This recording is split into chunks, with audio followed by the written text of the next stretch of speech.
요한이 전한 거룩한 복음입니다.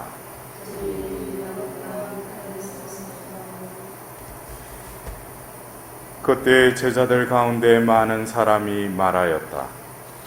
이 말씀은 듣기가 너무 거북하다.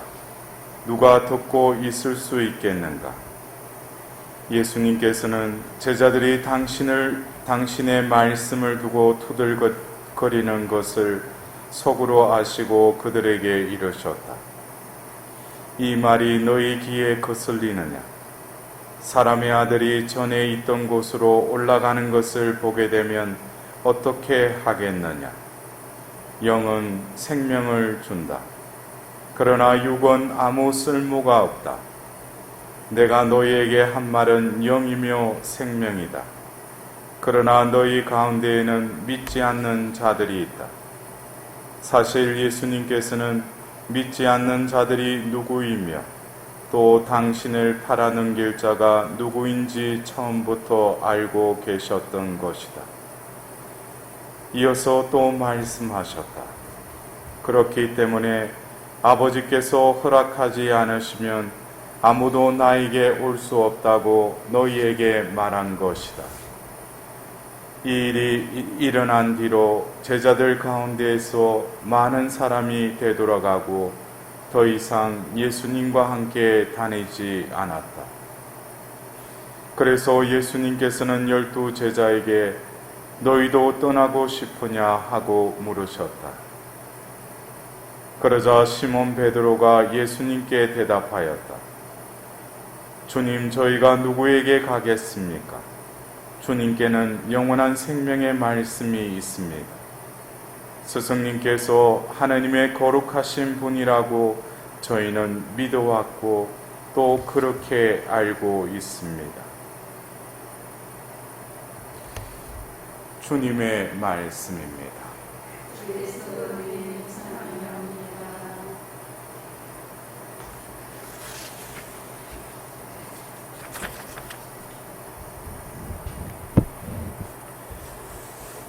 우리는 보이지 않지만 구약의 이스라엘 백성들과 계약을 맺으시고 그들을 이끄셨던 바로 주 하나님, 그 하나님을 우리는 신으로 섬기는 우리는 종교에 속해 있습니다.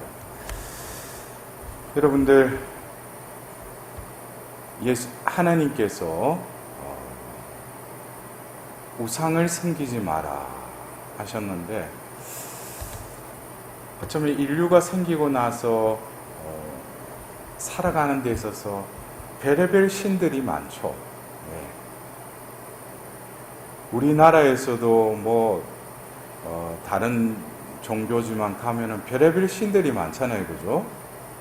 근데 여러분들이 우리가 섬기는, 우리가 험숭하는 하나님이라는 그 신과, 오늘 여호수아가 그랬어요. 너희 조상들이 강 건너편에서 섬기던 신들이든 아니면 너희가 살고 있는 이 땅 아모리족의 신들이건 누구를 섬길 것인지 오늘 선택하여라. 나와 내 집안은 주님을 섬기겠다 그랬어요. 그러니까 우리가 신이라도 우리가 하나님을 섬긴다고 하면서 그 사람은 분명히 입으로는 하나님, 예수님 이렇게 입으로는 기도하고 있어요. 근데 그 사람이 진정으로 하나님을 섬기고 있느냐 이거예요.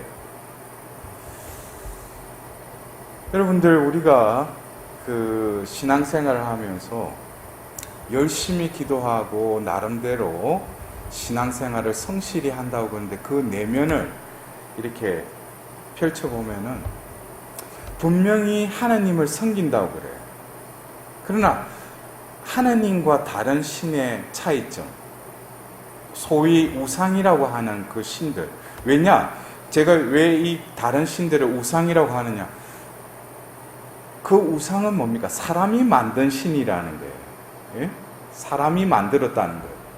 자기 위주로 어떤 신을 상정을 해서 모양을 만들든지 어떤 신이라고 해서 거기에 빌면은 뭐가 자기가 응답받고 뭔가 축복이 내리는 줄 그렇게 생각하고 있어요. 그래서 우리가 어떤 때는 하나님을 섬긴다고 그러면서 하느님이 나의 주님이시고 구원자로서 나를 이끌어 가심을 내가 믿고 하느님을 섬기는 것과, 내가 그리스도교에 입교를 해서 신을 섬긴다 그러면서 결국 그가 기도하는 걸 보면 다 자기 위주의 기도를 하고 있다면, 어떻게 보면 하느님을 섬긴다고 하면서 자기 나름대로의 또 다른 신을 섬기고 있는 거예요. 여러분들 이것을 분별을 잘 하셔야 돼요. 그래서 우리가 어떤 때는 교회의 모임에 가보면은, 이게 하느님을 섬기기 위한 자녀들이 모여 있는가? 아니면은 각자가 온 거 그냥 하느님께 들어달라고 그러는데 그것이 잘못됐다는 게 아니에요. 제가 말씀드리고 싶은 것은, 하느님은 우리를 창조하셨을 뿐만 아니라 우리에게 더 좋은 것, 구원으로 우리를 이끄시는 하느님이시지 않습니까? 그렇다면은 우리가 처음에는 신앙생활 하면서 자기 필요한 것, 자기 원하는 것, 그것이 기도의 주된 내용이었다면, 이제 신앙생활을 하면서 이제 연륜이 쌓이고 하면은 주님이 원하시는 뜻대로 살아야죠. 근데 시간이 흘러도 하나님 앞에 와서는 자신의 뜻을 먼저 내세우는 신자들이 의외로 많아요. 그래서 우리가 이 여호수아가 나와 내 집안은 주님을 섬기겠다, 이것은 이스라엘 백성을 그 홍해바다를 가로서 자기들을 탈출시켰을 뿐만 아니라 시나이산에서 계약을 맺고 그들에게 계약을 체결하기 위해서 그들에게 뭘 줬어요? 계명을 주시고 규범과 법규들을 주시죠. 여러분들 그래요. 우리가 계명, 어떤 율법이라는 것이 하나님과 계약을 맺었기 때문에 우리가 그 법을 지킨다, 이것도 하나님 편에서는 합당한 백성의 삶이 아니에요. 하나님이 계명을 주고 법을 줄 때는 내가 그것에 대한 합당한 축복을 내려주시기에 나는 당연히 그러한 삶을 살아가려고 노력하는 거예요. 여러분들, 이게서 전제 조건이 뭡니까? 내가 하나님과의 관계를 맺기 위해서 내가 노력하면은 하나님과 관계를 맺는 것이 아니라 하나님이 먼저 우리에게 필요한 축복을 내려주신다는 거예요. 그래서 우리는 그 축복에 감응해서 우리는 그 하나님이 주신 그 말씀대로 살아가려고 우리가 노력해야죠. 그래서 오늘 우리는 3주 전, 4주 전부터 4주 전에 우리는 그 요한복음 6장 1절부터 해서 장정만도 5,000명을 먹인 그 빵의 표징의 말씀을 들었어요. 그리고 그 다음 주에 예수님께서 그 가파라나움에 건너가서 다가온 군중들에게 그런 말씀하셔요. 너희들은 표징을 보고 따라온 것이 아니고 배가 불러서 나를 찾은 것이다 하시면서 예수님께서 나는 생명의 빵이다라고 말씀하셔요. 근데 그때까지는 그들이 이게 무슨 소린가? 그들은 조금 전에 저 호수 건너편에서 예수님이 그 어린아이가 가지고 있던 보리빵 5개와 물고기 2마리로 장정만 5,000명이었고, 그러면은 여자나 아이들까지 하면 더 많은 숫자였겠죠. 근데 그들이 배불리 먹고 남은 강주리에 보니까 12강주리가 가득 찼다고 그랬어요. 그들은 눈으로 보고 기적을 체험한 것이죠. 근데 예수님께서 나는 생명의 빵이다라고 이야기를 하셔요. 그들은 이게 무슨 말인가? 근데 우리가 지난주에 예수님께서는 좀 더 부연 설명을 하시죠. 나는 하늘에서 내려와 이 세상에 생명을 주는 빵이다. 그러자 그 사람들 저 사람은 목수의 아들이 아니냐. 그러면서 이해를 못하는 거예요. 예수님이 말씀하시고자 하는 그 의도와 그들은 예수님이 분명히 저분이 이 세상에 오기로 돼 있는 예언자시다라고 자기들끼리는 그렇게 봤지만 그분이 하시는 말씀은 못 알아듣는다는 거예요. 그래서 오늘 예수님의 그 말씀을 보면은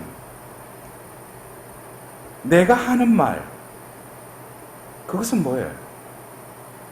영적인 차원에서 너희들에게 말하는 거라는 거예요. 근데 그들은 어떤 예수님은 갈릴레아 그 목수의 아들이고, 근데 보니까 뭐 기적을 일으키고, 근데 그가 자기를 지칭하면서 나는 생명의 빵이다, 하늘에서 내려온 생명의 빵이다, 그러니까 이해가 안 되는 거예요.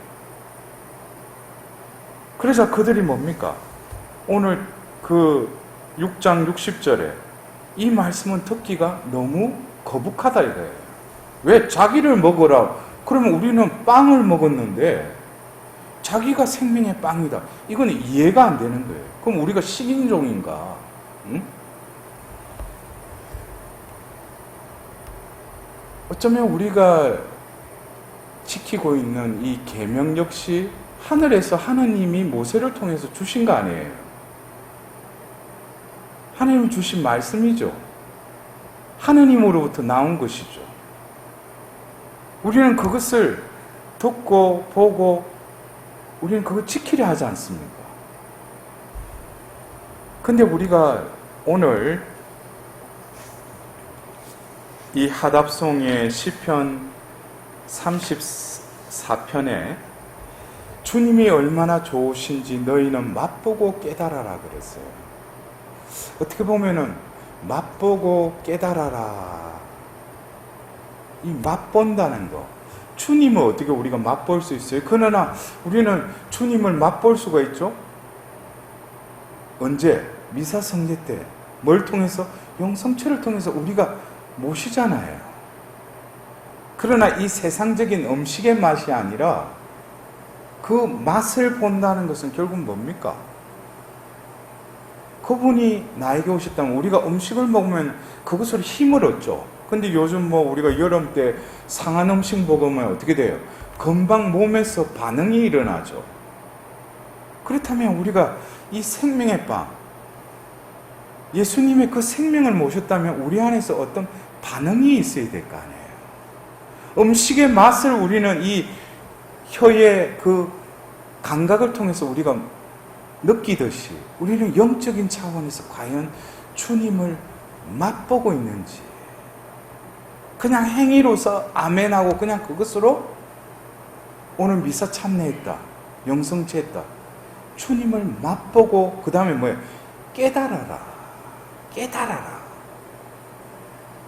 그 깨달음은 뭐겠어요? 예수님이 우리에게 그 빵의 형상으로 그 안에 당신의 존재를 담아서 미사 성제를 통해서 우리에게 오고자 하시는 것은 바로 내 안에서 살고 싶다는 거예요. 그리고 더불어서 뭡니까? 내가 너 안에서 살려면은, 오늘 베드로가 그 많은 사람들이 이제 떠나갔다고 했어요. 듣기에 너무 거북하다 그러면서 떠났어요. 그래서 예수님께서 12제자에게도 물어봐요. 너희도 떠나고 싶으냐? 하고 물으셨을 때 시몬 베드로가 뭐, 주님, 저희가 누구에게 가겠습니까? 주님께는 영원한 생명의 말씀이 있습니다. 우리는 어떤 때 그래요? 우리가 이 말씀은 하나님께서 인간과 소통하기 위한, 인간이 쓰는 언어로 우리에게 당신을 또 드러내시기 위해서 우리에게 이 생명의 말씀을 우리에게 건네주셨죠. 우리가 하나님의 말씀이 없다면 어떤 형식적으로 외형적인 어떤 하나님의 섬김은 자칫 하다 보면 알맹이 없는 껍데기로 신앙생활을 할 수 있어요. 그래서 미사성제는 우리는 분명히 들어가면서 계의식 다음에 뭐가 있어요? 말씀 전례가 있죠. 말씀을 우리는 먹고 말씀이 내 안에 머무를 때 말씀이 성육화되어서 사람이 되신 그 예수님의 그 성체가 우리 안에 오실 때 말씀과 더불어 성체는 뭐예요? 나에게 또 다른 존재의 변화를 일으킨다는 거예요.